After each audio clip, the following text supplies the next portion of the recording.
Kelly, just 1/4 of consumers in January said they think now is a good time to buy a home, and that's a record low on Fannie Mae's monthly sentiment survey released this morning.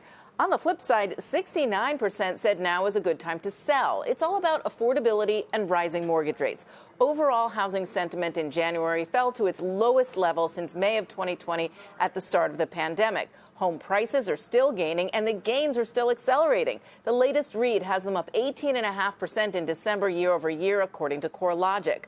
Home price appreciation more than doubled last year, averaging 15% for the full year, compared to just 6% appreciation in 2020. Now, rates began rising in January, sharply last week, and again modestly today.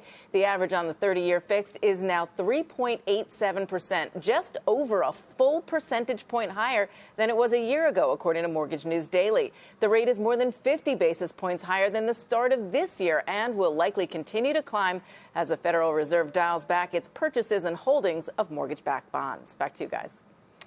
Diana, the rates are up, but they're still pretty low historically. If they go even higher, should buyers expect some relief on the pricing side or not? Well, you know, prices usually lag sales. So at first we're going to have to see the sales pull back. We've started to see a little bit of that, and some historically would say that it takes about 6 months for the prices to catch up with those slower sales. But you still have this incredibly strong demand. This is unlike any other housing market historically because you have very strong demand and very low supply, and that's what's propping up these prices. So unless either of those, somehow pull back in some way, then we're going to keep prices elevated, not necessarily the huge double-digit gains we're seeing now, but perhaps more to historical increases. They're not going down, though, anytime soon, Kelly. All right, Diana, thanks very much. Diana Olek.